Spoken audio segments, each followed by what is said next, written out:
안녕하십니까.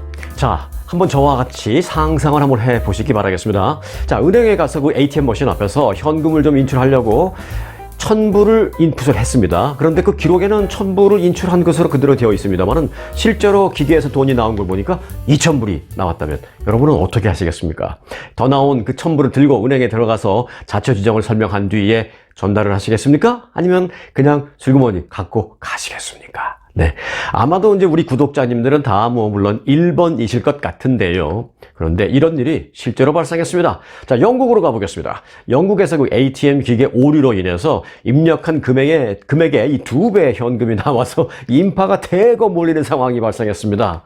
런던 이스트햄에 위치한 그 내셔널 웨스트민스터라는 은행은 이 ATM 머신 한 대에서 그 입력한 인출 금액의 2배로 현금이 자꾸 나오는 그런 오류가 발생했습니다. 심지어 이 통장을 보면 원래 인출하겠다고 써놓은 그 인출 금액만이 찍혔습니다. 1,000불 인출하겠다고 했더니 1,000불 인출항으로 찍혀 있지만 나온 건 2,000불.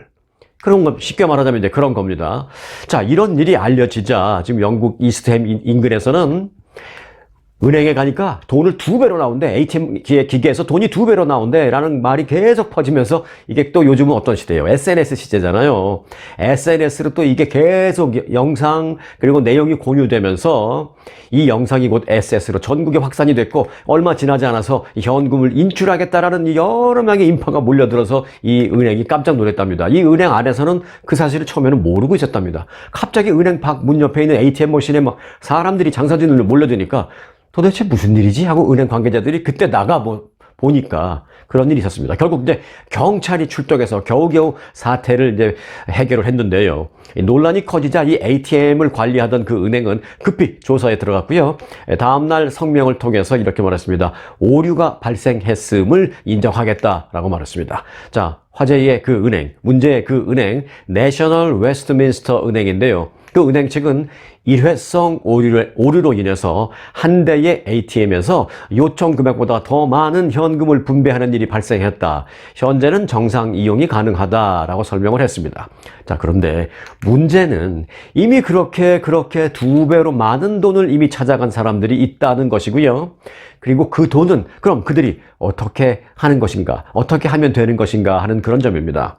그냥 가져도 되는 것인지, 또 은행에 가서 반납을 해야 하는 것인지 말입니다. 은행 측은 오류로 인해서 이제 추가 인출된 금액을 어떻게 처리할지 아직 구체적으로 밝히지를 못하고 있는 그런 상황입니다. 하지만 참고할 만한 영국의 법은 있습니다. 영국의 법을 잠시 보면요.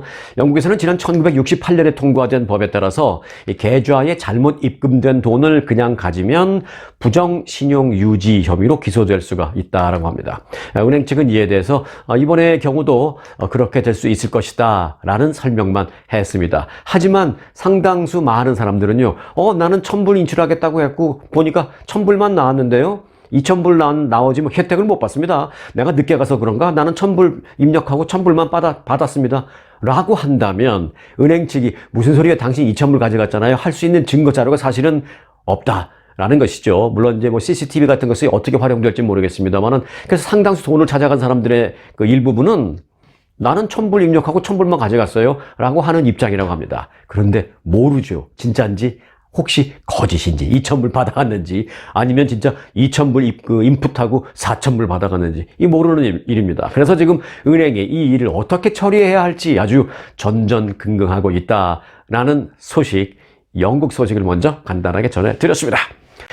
자, 러시아 군에 입대를 해서요. 러시아 전쟁에 참전한 한국 청년이 있습니다. 러시아 매체 AIF는 한국 국적 청년이 러시아 군에 자원 입대해서 우크라이나 돈바스 전선에 투입됐다라고 보도했습니다. 이 AIF는 이 남성과의 인터뷰 영상도 공개했습니다. 이 AIF가 공개한 영상에는 호출명 킨제르라고 불린다는 이 젊은 남성이 등장을 했습니다.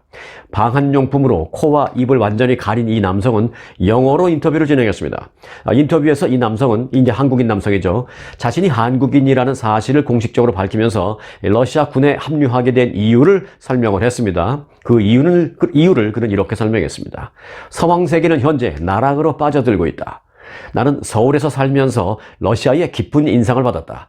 러시아에서는 전통적인 생활 방식이 보존되고 있다. 라면서 푸틴 대통령은 세계 무대에서 가장 안정적인 대통령 중 한 명이고 나는 푸틴 대통령을 신뢰한다 라고 말했습니다. 자, 그는 또 도널드 트럼프 전 대통령은 좋은 대통령이었지만 바이든 현 대통령 집권 이후에 미국의 상황이 악화됐다. 미국은 자신의 가치를 다른 나라에 강요하고 있다라고 주장을 했습니다. 자, 이 한국인 남성 러시아어를 잘 할 줄 몰라서 영어와 그리고 또 번역기로 소통을 하고 있다라고 말했습니다. 러시아 군에 입대는 했지만 러시아 말을 한마디도 할 줄 모른대요. 그래서 뭐 간단한 영어 또는 때로는 이제 구글 번역기 등으로 군대 내에서 소통을 하고 있다라고 했습니다.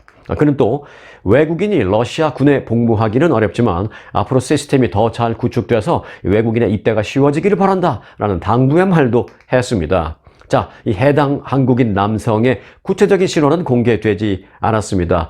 그리고 또 더 문제는요, 주 러시아 한국 대사관에서도 아직 이 남성의 신원을 확인하지 못한, 파악하지 못한 것으로 알려졌습니다. 러시아 매체 AIF에 따르면 이 남성은 서울에서 출발해서 돈바스에 최종 도착했으며 도네츠크 제1군단 소속 국제여단인 파트나슈카에 합류한 것으로 알려졌습니다. 이 돈바스라는 얘기가 이제 우크라이나 얘기 나올 때 많이 나오는데 돈바스라는 것은요, 우크라이나 동부 도네츠크라는 지역과 루안스크 주 그 일대를 통칭하는 그런 말입니다. 예를 들어서 뭐 한국에서는 경상남도 경상북도를 뭐 영남 지역 뭐 이렇게 하고 전라남도 전라북도를 뭐 호남 지역 뭐 이런 식으로 그 지역을 통칭하듯이 돈바스도 이제 그런 것입니다. 우크라이나 동부. 자, 여하튼 이 남성은요, 인터뷰에서 특별 군사 작전 복무 이후에 러시아 시민권을 취득해서 러시아의 휴양지인 소치에서 살고 싶다라고 말하기도 했습니다.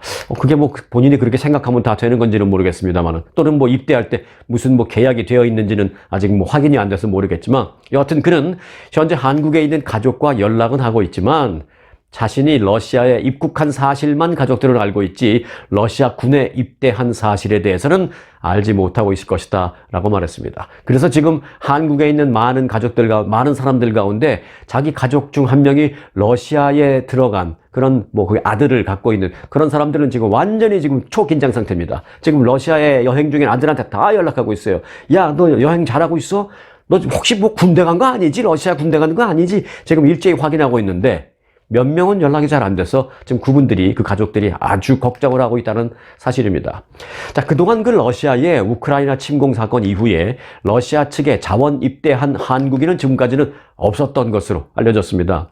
지난해에는 이런 일이 있었죠. 그 해군 특수전전단, 한국의 해군 특수전전단 장교 출신 그 유튜버 이근이라는 사람이 외교부의 여권 사용 허가 없이 우크라이나 군에 합류를 했다가 나중에 돌아와서 여권법 위반으로 유죄 판결을 받은 바 있습니다. 그런데 이제 이 이근이라는 사람은 당시 이제 우크라이나 군에 합류를 했었던 건데요.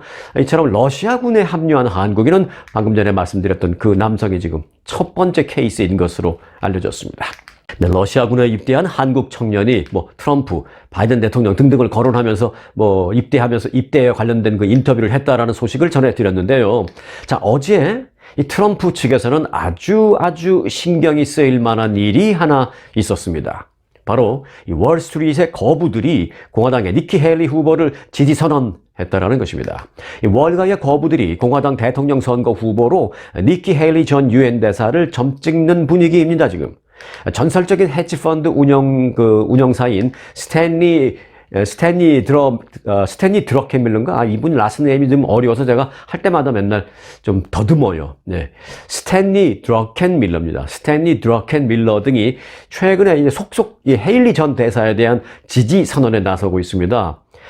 파이낸셜 타임즈가 보도를 했는데요. 이에 따르면 니키 헤일리 전 대사는 지난 14일 뉴욕에서 기부금 행사를 치렀는데 아주 성공적이었습니다. 자, 그 기부금 행사에는 레리 핑크, 블랙록 CEO 등 이 금융권 인사들과 조찬 모임을 가진 데 이어서 게리 콘 전 골드만삭스 회장이 공동 주최한 또 만찬 행사도 있었습니다. 이 만찬 행사에는 거물급 월가 인사들이 대거 참석했었습니다.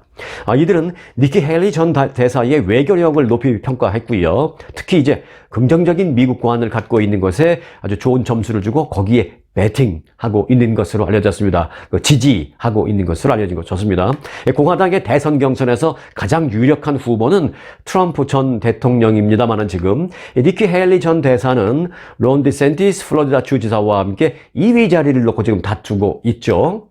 공화당의 오래된 그런데 이제 거액 기부자로 손꼽히고 있는 앞서 제가 라스트 네임이 어렵다라고 한 조금 더듬었던 그분 드러켄 밀러 이분도 역시 지지 선언을 했고요. 또 다른 억만장자 에릭 레빈이라는 사람은요. 헤지펀드 운영사 엘리엇의 임원 테리 카셀 회장 등 월가의 거부들을 대거 초청해서 다음 달 초에 니키 헤일리를 위한 모금 행사를 내가 개최하겠다라고 말했습니다. 그는 니키 헤일리 지지 이유에 대해서는 이렇게 말했습니다. 이 헤일리 전 대사는 본선에서 패배할 게 뻔한 공화당 제1의 지금 유력 후보라는 트럼프 전 대통령과는 분명히 다르다. 이렇게 말했습니다. 여러 다른 점이 있겠습니다만은 본선 경쟁력이 오히려 월등히 낫다. 일단은 그런 얘기입니다. 자, 그리고 이제 월가의 다른 거부들을 향해서 지지 선언에 다 합류해라. 여기 이곳의 물은 아주 깨끗하다. 이런 말까지 했습니다. 니키 헤일리를 지지하는 사람들은 좀 신선한 그런 분위기다. 그런 얘기죠. 지난달 뉴욕타임스가 애리조나, 조지아, 위스콘신, 미시간, 네바다, 펜실베니아, 지금 말씀드린 이 주들이 다 이제 경합주예요. 여기서 이기면 사실상 대선 승리를 할 수 있는 가능성이 매우 높은 경합주인데 이 주 등지에서 공동으로 실시한 그 여론조사가 있었는데요. 그 여론조사에서 헤일리 전 대사는 이 6개 주 모두에서 이 바이든 대통령을 앞지르는 것으로 나타났습니다. 그는 등록 유권자 가운데 평균 46%의 지지율을 확보해서 38%를 기록했던 이 바이든 대통령을 가뿐히 따돌렸습니다.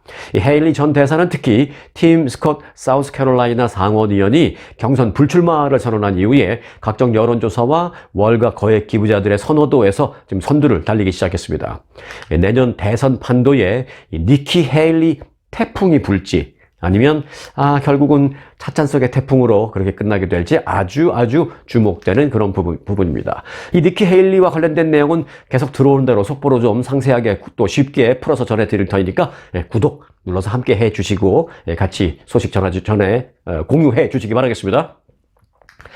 자, 흥미로운 소식 지금부터 하나 전해드릴까 합니다. 여러분들 차 사실 때 어디서 사세요? 보통 이제 머세디스 벤츠를 사면 벤츠 딜러에 가서 사시기도 하고, 현대차를 사면 현대 딜러에 가기도 하고, BMW는 BMW 딜러에 가서 사기도 하고, 그런 경우가 대부분인데, 지금까지는. 자, 내년부터는요, 세계 최대 전자상거래 사이트, 이 아마존에서 현대 자동차를 살 수 있게 됩니다. 아마존은 어제 자사 웹사이트를 통해서 자동차를 판매한다라면서 이를 위해서 현대차와 파트너십을 체결했다라고 선언했습니다. 아마존은 그동안 그 이용객들이 차량을 조사하고 비교할 수 있도록 이 사이트에 디지털 전시관을 마련을 하긴 했었습니다만은 이 사이트를 통한 직접 구매는 되지 않았었습니다. 그런데 이제 앤디 제시 아마존 CEO는 이와 관련해서 현대차와의 파트너십 덕분에 고객들이 우리 아마존 웹사이트에서 온라인으로 차량을 편리하게 구입할 수 있을 것이다 라고 말했습니다. 이어서 현대차는 고객들의 삶을 매일 더 좋고 더 쉽게 만들기 위해서 노력하는 우리 아마존의 열정을 공유하는 매우 혁신적인 회사다라고 소개했습니다. 이 자동차를 구매하려는 사람은요, 이 아마존 사이트에서 내가 원하는 모델, 색상 또는 기능 등등에 따라서 이 사용 가능한 차량을 검색해서 선택을 한 다음에 해당 지역 그 대리점에서 차량을 직접 수령하거나 또는 원한다면 배달까지도 받을 수 있다고 합니다. 아마존이 딜러를 차리는 건 아닌데 딜러와 연결이 되어 있는데 모든 구매를 위한 서류 작업이나 이런 걸 아마존 스토어에서 다 할 수 있고요. 그렇게 되면 해당 딜러와 이게 마지막 파이널 그 계약 그 내용이 구매 계약 내용이 연결되죠. 그럼 그 딜러에서 언제 가지러 오세요 하거나 아니면 갖다 드릴까요? 몇 월 며칠 몇 시까지 갖다 드릴까요? 해서 배달까지 해준다고 합니다. 자, 현대차와 아마존은 이번 파트너십을 통해서 딜러의 인지도를 더 높이고 고객에게 편리한 구매 옵션을 제공할 수 있을 것이다 라고 설명했습니다. 현대차는 그 아마존 플랫폼이 차량 판매에 도움이 될 것으로 기대한다 라고 말했습니다. 자, 그런데 여기까지 뉴스가 나오자 지금 몇몇 사람들이 긴장하는 사람들이 있습니다. 누구냐? 네, 자동차 딜러 하시는 분들이요. 가만히 생각해보니 더군다나 이제 현대 자동차 딜러 하시는 분들은 지금 바짝 긴장하고 있습니다. 가만히 생각해보니까 이거 이런 식으로 하다 보면 결국은 이 오프라인 딜러는 없어도 되는 그런 날이 생각보다 빨리 오게 되겠네. 그럼 내가 이 현대차 딜러를 차리느냐고 돈을 엄청나게 많이 들여서 차려놨는데 이게 어느 순간 다 값어치 없는 그런 비즈니스로 돼버리면 나는 어떡하지? 손 털어야 되나? 이런 걱정을 할 수도 있고요. 사실 그게 현대만의 문제는 아니죠. 지금 아마존이 현대만 하지만 뭐 조금 있다가 뭐 기아, 도요타, BMW, 머세디스 벤츠 다 할 수도 있으니까 그렇게 된다면 이제 딜러 하시는 분들이 지금 긴장하게 되는 것입니다. 그래서 현대가 아마 그것을 의식해서인지 현대차는 이런 말을 했습니다. 딜러들이 차량 서비스에서 중요한 역할을 하고 있으므로 앞으로 현대는 딜러십의 모델을 계속 유지할 것이다 라는 말을 덧붙였습니다. 하지만 모르는 일이죠. 세상 일을 모르는 일이죠. 어쩌면 판매 이런 것들은 다 그냥 아마존이든 웹사이트는 끝내버리고 오프라인 딜러 그냥 없는 그런 세상이 돼버리고 딜러는 이제 기술적인 부분 뭐 고쳐주고 수리해주고 뭐 리콜이 되면 가면 뭐 무상 수리 받고 이런 것만 서비스 해주는 그런 역할로 남게 되지 않을까. 지금 그 부분을 많은 사람들은 머리가 복잡하게 생각하고 있는 것입니다. 자, 현대차와 아마존이 지금 상당히 깊이 있게 전략적인 제휴 관계를 맺은 것 같습니다. 일단 알려진 것으로 보면 현대차는 오는 2025년부터 선보이는 차세대 차량에 아마존의 그 인공지능 AI 비서 알렉사도 탑재한다라는 계획입니다. 앞서 이제 판매하는 건 내년부터 가능하게 되고요. 아마존에서 뿐만 아니라 내후년부터는 현대차를 사면 그 안에 아마존의 알렉사가 탑재되어 있다라는 겁니다. 알렉사, 뭐 저희 집에도 뭐 아래층에 하나, 위층에 하나 이제 2개씩 있는데요. 알렉사 뭐 무슨 음악 플레이 해줘. 알렉사 뭐 오늘 웨더가 어때? 이런 거 물어보면 다 뭐 필요한 부분은 말로 다 설명합니다. 음악 틀어달라면 바로 틀어주고요. 그래서 이제 알렉사는 아마존이 2014년 처음 선보인 AI 플랫폼이잖아요. 그 원래 아마존의 그 에코 스피커 등 제품에 탑재돼서 AI의 음성 비서 역할을 하는 건데요. 뭐 날씨 어때? 뭐 오늘 지금 트래픽 상황 좀 봐줘. 뭐 이런 비서 역할을 하는 건데 이를 현대자동차에 탑재해서 베이직 옵션, 그냥 추가 옵션이 아니고 그냥 베이직 기본 기능으로 제공한다라는 것입니다. 챗 GPT와 그 구글의 바드가 프롬프트 입력을 통해서 대화를 할 수 있는 그 AI다라는 그런 특징이 있다라면 아시다시피 이 아마존에서 나오는 그 알렉사는요 음성으로 대화하잖아요. 날씨 알려줘 그러면 날씨를 말로 가르쳐주고 트래픽 한번 점검해줘 그러면 트래픽 상황을 말로 해주고 그러니까 말로 음성 간의 대화가 이루어지잖아요. 그래서 이제 알렉사는 음성으로 대화하는 핸즈프리 방식이다라는 점이 특징입니다. 핸즈프리. 그냥 운전하고 두 손 딱 운전대에 잡고 운전하면서 말로 내가 물어보면 아마존이 다 대답해 주니까 마치 옆에 비서가 앉아 있는 듯 그런 형식의 옵션이 2025년도부터는 현대차의 기본으로 달려서 나온다라는 것입니다. 자, 현대차는 운전자가 알렉사에게 음악이라든지 무슨 팟캐스트 틀어줘 또는 오디오북을 재생해줘. 그러니까 어떤 책 내용을 읽어줘 뭐 그런 것들 그리고 이제 알람 같은 거 해줘 뭐 이런 것들 또 뭐 내가 할 일 things to do 같은 거죠. 그 할 일 같은 건 미리 좀 입력시켜 놓으면 그 할 일을 말로 얘기를 해준다라는 것입니다. 그런 것을 이제 알려달라고 말로 요청을 하면 바로바로 말로 알려주는 기능을 한다는 것입니다. 뿐만 아니라 앞서 제가 말씀드렸죠. 최신 트래픽 정보 또 일기 예보 등등을 음성 대화로 확인할 수 있다라는 것입니다. 현대차는 이와 관련해서 인터넷 연결이 간헐적으로 끊기거나 접속이 안 되는 경우에도 특정 알렉사 기능은 이용할 수 있다라고 설명했습니다. 왜냐하면 이미 이제 인터넷이 잠깐 끊긴다 하더라도 이미 어느 정도 입력되어 있는 부분이니까 말로 나온다라는 것이죠. 자, 현대차는 아마존과 단연간에 걸친 계약을 지금 맺은 것으로 알려졌습니다. 아마존의 변화라고 봐야 할까요? 현대차의 변화라고 봐야 할까요? 저는 뭐 그것보다도 아마존 변화, 뭐 현대차의 변화보다도 그냥 세상의 변화라는 생각이 듭니다. 자, 미국으로 돌아와 보겠습니다. 미국에서 그 학자금 대출 상환 책임을 면제받기 위해서, 다시 말해서 학자금을 내가 대학교 다닐 때 대출 받았어요. 졸업하면서 이제 조금씩 갚고 있는데, 바이든 대통령이 그것을 어느 순간부터는 이제 어느 정도만 갚았으면 나머지는 이제 면제시켜주겠다 그랬잖아요.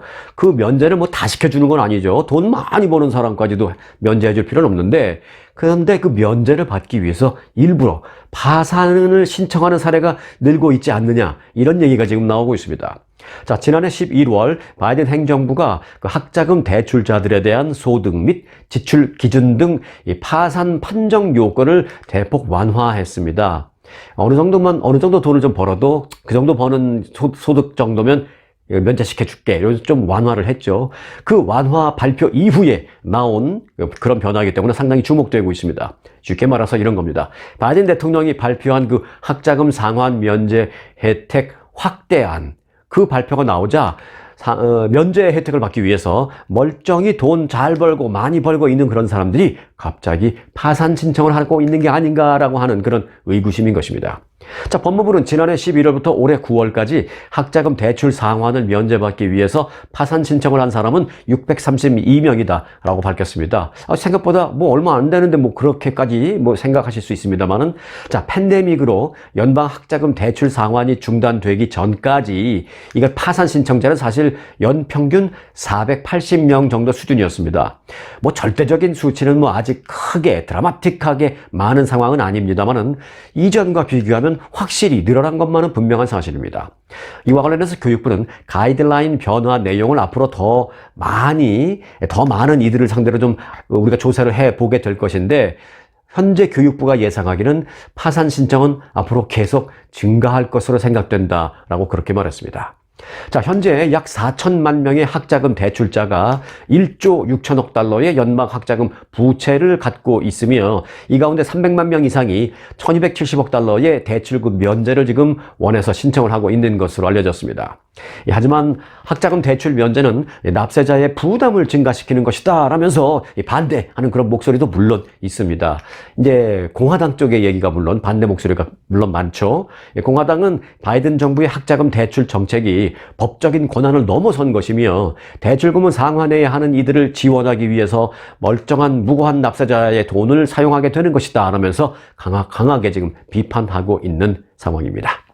네, 일론 머스크가 이끄는 민간 우주기업 스페이스X가 달과 이 화성 탐사용 대형 우주선, 제가 어제 전해드렸죠. 스타쉽을 쏠 것이다 라고 이제 두 번째 시험 비행을 할 것이다 라고 얘기를 했는데, 그게 이제 오늘쯤으로 예정됐습니다만 이게 연기됐습니다. 이 스페이스X는 스타쉽의 두 번째 시험 비행을 위한 발사가 토요일인 내일로 연기됐다 라고 밝혔습니다. 하루 연기된 거죠.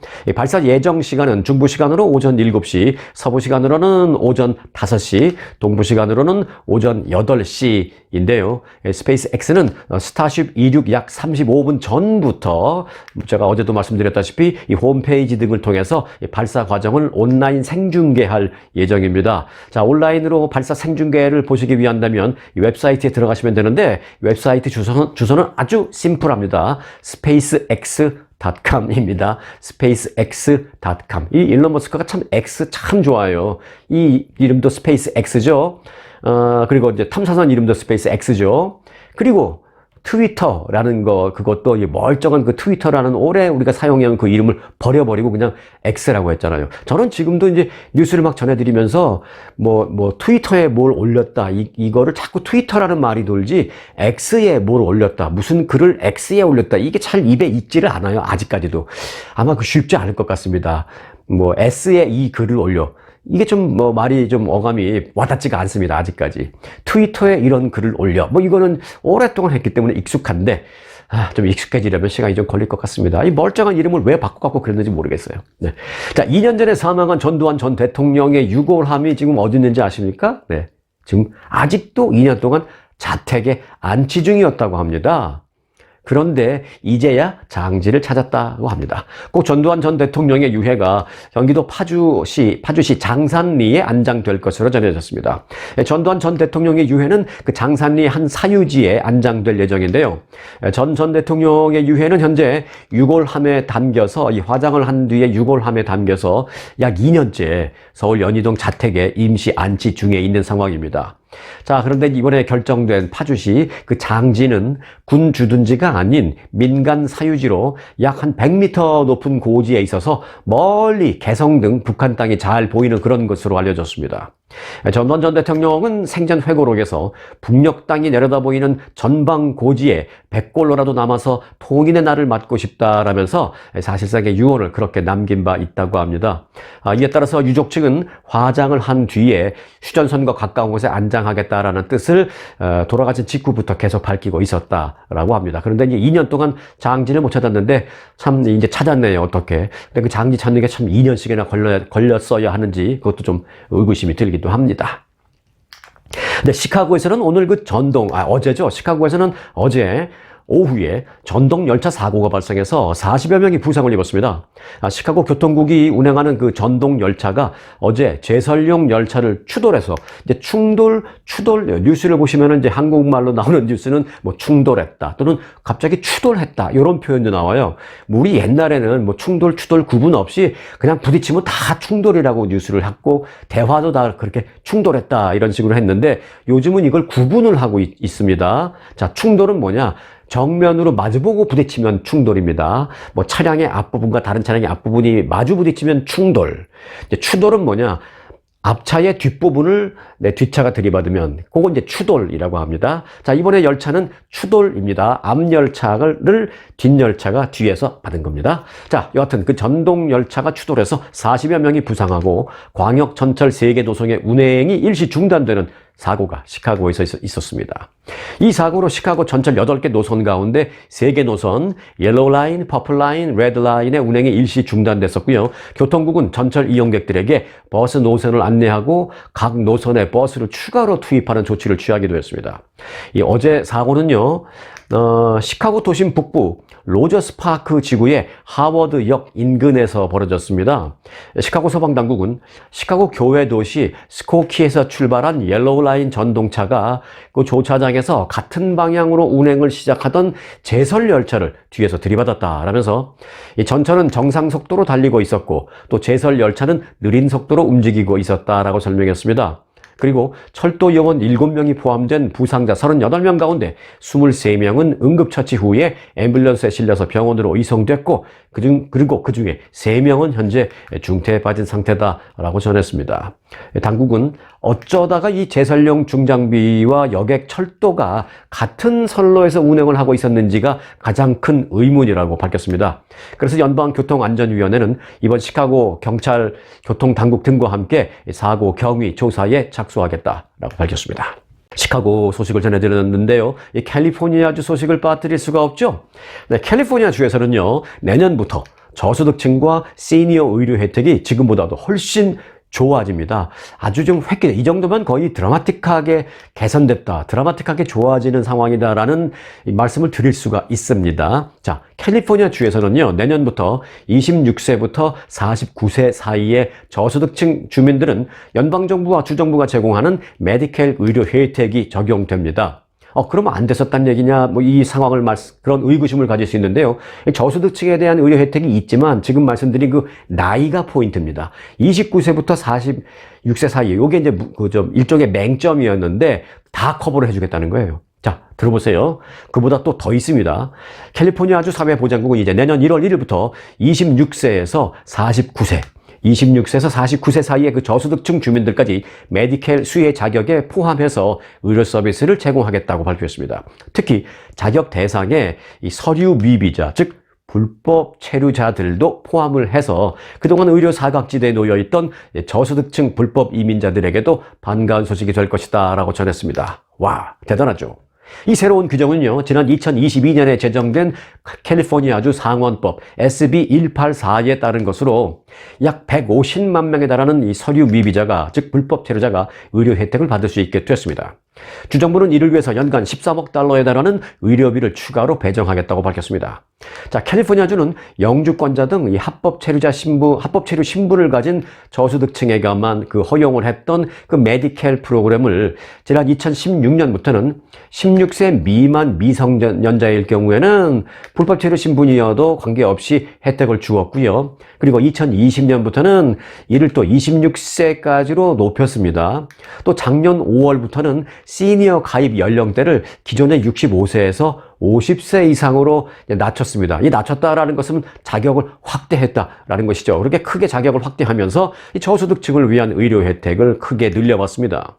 하지만 앞서 말씀드렸다시피 청장년층 저소득자 주민, 그 나이대가 이제 26세에서 49세 사이, 그 나이대, 그 연령대의 성인들은 아파도 제대로 치료를 받을 수 있는 길이 많이 없었습니다. 저소득층일 경우에. 그러나 이제 내년부터는 이들도 수혜 대상에 포함됨에 따라서 사실상 전 연령대의 저소득층 주민은 체류 신분에 상관없이 또 나이에 상관없이 메디켈 혜택을 캘리포니아주에서 받게 됐다는 소식입니다. 자, 이에 대해서 LA 카운티 사회복지국의 제임스 볼든 공보관은 해당자들에게 이미 안내문을 발송하고 있다라면서 해당이 되는 사람들은 별도로 신청하지 않아도 자동으로 메디켈 등록이 된다라고 설명했습니다. 그리고 불법 체류자의 경우에 메디켈 혜택을 받아도 추방 위험에 놓이는 그런 위험은 없으며 또 영주권을 받는데 추후 영주권을 받는 데에 이 부분이 문제가 되지도 않는다라고 말했습니다. 또 현재 추방 유예 조치를 받은 추방 유예 명령을 받고 있는 추방 받아야 되는 그런 상황이긴 하지만 추방을 시키지는 않고 일단 유예시켜주고 있는 거죠. 법적으로 보면 추방돼야 마땅하다라고 나라에서 판정은 내렸지만 그럼에도 불구하고 추방은 시키지 않는 신분을 지금 갖고 가는 그런 분도 계십니다. 그게 이제 추방 유예자인데요. 추방 유예자도 이 메디켈에 해당된다라고 말하면서 반드시 꼭 혜택을 받기를 바란다라고 강조했습니다. 이 사회보장국 통계에 따르면 지난달 말 현재 메디켈에 가입된 캘리포니아 주민은 1,557만 명입니다. 이 가운데 한인은요, LA 카운티에만 한 19,600여 명이 있고요. 이를 포함해서 캘리포니아 주 전체에는 한인 25,980여 명이 이 메디켈 혜택을 받고 있는 것으로 집계되었습니다. 한편 그 메디켈이 제공하는 의료 서비스는 아주 다양한데요. 생각보다 상당히 의료 서비스가 광범위합니다. 전해드리면 이렇습니다. 응급치료도 물론 가능하고요. 앰뷸런스 오고 이런 응급치료 그 외에도 일반 치료 다 가능하고 전문 치료 역시 가능합니다. 그리고 처방약 혜택 포함됩니다. 또 치과 치료 받을 수 있습니다. 그리고 그 외에 최근에 또 이슈가 되고 있는 게 있는데 바로 이제 정신건강 관련된 겁니다. 이 정신건강 관련 진료 가능합니다. 그리고 가족계획이라든지 임산부 진료 등등도 역시 가능합니다. 그리고 플러스 하나, 시니어의 경우에는 요양시설 이용도 이 메디켈을 통해서 가능하다라는 점도 참고로 전해드리겠습니다. 네, 미국의 한 연예 매체가 프랑스 영화가 소식을 전하는 그 기사에, 프랑스 그 영화의 소식을 전하는 기사에 엉뚱하게도 이 BTS 지민의 사진을 올렸다가 팬들에게 문매를 맞았습니다.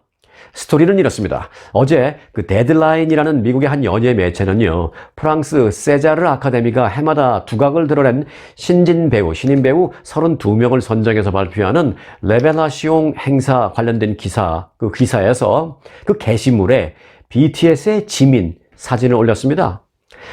왜 그런 일이 있느냐? 사실 그 한국 여배우 얘기가 나오는데 그 한국 여배우의 이름이 박지민이라는 신인 여배우예요. 사실 BTS 지민의 원래 본명도 박지민입니다. 그 부분은 똑같습니다. 실제로 그 명단에 포함된 배우는 프랑스 영화 Return to Seoul이라는 영화에서 주연을 맡은 박지민이라는 프랑스 교포인데요. 프랑스에서 태어나신 분인데 한인 신인 여배우입니다. 박지민. 이 BTS의 한 팬은 그 데드라인이 기사에 박지민을 여성이라고 이렇게 적어 놓고도 실제 사진은 남자인 BTS 지민의 사진을 올려놨다라고 지적했습니다. 영화 Return to Seoul은 캄보디아계 프랑스인 감독 데비 슈가 한국계 이민 2세인 박지민을 주연으로 내세워서 연출한 작품입니다. 이 박지민은 프랑스로 입양이 되었다가 한국으로 돌아가서 이 친부모를 찾아 나서는 그 프레디라는 사람의 역할을 맡았습니다. 이 역할은 지난해 프랑스 칸느 영화제에서 이 주목할 만한 시선 부문에 초청이 됐고요. 또 올해 초 미국 아카데미 국제 장편 영화상 예비 후보에도 올랐습니다. 아무리 무슨 짧은 영화이죠. 아무리 그 역사가 좀 짧은 영화, 공개된 지 얼마 안 된 새로운 신인 영화, 그런 영화에 출연한 무명 신인 여배우라 하더라도요, 이 BTS의 지민과 여배우 박지민을 착각해서 사진을 잘못 올렸다라는 거는 참 어찌 보면 그 매체의 수준을 좀 알아볼 수 있는 그럴 만한 사안입니다. 그런데요, 저는 또 한편으로는 이런 생각도 듭니다. 잘 들어보세요. 또 어떤 면에서는요, 이 해프닝 때문에 그 무명 여배우 박지민이라는 여배우의 이름 석자가 알려지게 된 것이 아니냐라는 그런 생각, 어찌 보면 반대급부도 있긴 하다라는 생각도 듭니다. 그 무명 여배우 박지민을 알리기 위해서 혹시 그 매체가 일부러 잘못 올린 건 아닐까라는 생각까지도 들 정도입니다. 뭐 잘못 사진이 올라가게 된 그 내부 원인이야 어찌 됐던, 저도 이 해프닝 때문에 박지민이라는 그 프랑스 이민 2세 한인 여배우가 있었다라는 사실을 알게 됐으니까 좀 나눠보는 그런 얘기입니다. 자, 한국에 오늘 첫눈이 내렸습니다. 서울을 포함해서 전국 곳곳에 산발적인 첫눈이 내렸습니다. 아침 기온도 영하권에 들고요. 바람도 강하게 불어서 체감온도는 더욱 낮아져서 이제 제대로 한국은 겨울이 시작된 것으로 보이고 있습니다. 자, 한국에서는 이제 금요일, 일요일 이틀간 내릴 것으로 보이는 이 첫눈의 적설량은 인천과 서울, 그 경기 북부, 서울과 인천 그리고 경기 북부 요 지역이 수도권 지역이죠. 여기가 한 1cm 내외가 될 것으로 보이고요. 그리고 서해안 지역은 2 내지 5cm, 또 경기 남부 지역은 1 내지 5cm 정도 적설량이 예상된다고 합니다. 자, 이 첫눈. 첫눈이라는 단어만 딱 들어도 왠지 좀 가슴이 좀 짠해지고 많은 생각이 들고 그렇지 않습니까? 이 첫눈에 대한 의미는 참으로 다양하죠. 뭐 물리적으로는 겨울이 이제 본격 시작됐구나 하는 뭐 어떤 그런 공식적인 뭐 느낌도 있습니다만은 뭐니 해도 그 첫눈의 느낌은 역시 설레임입니다. 드라마에서는 뭐 우리 첫눈 올 때 다시 만나자 하면서 헤어진 뒤에 실제로 그 아름다운 첫눈이 내리는 날 뭐 다시 만나는, 그렇게 실제로 재회하는 그런 모습도 뭐 종종 봐왔는데 뭐 그건 뭐 드라마기는 합니다만은, 여하튼 그럼에도 불구하고 우리 일반 사람들도 이 첫눈 감정이 다릅니다. 이 첫눈이 사람들에게 이 묘한 기대와 흥분 그리고 설레임을 안겨주는 것은 아마도 그 첫이라는 글자, 뭐 첫 번째 그 첫이라는 그 글자 한 글자의 의미 때문인 것 같다라는 생각입니다.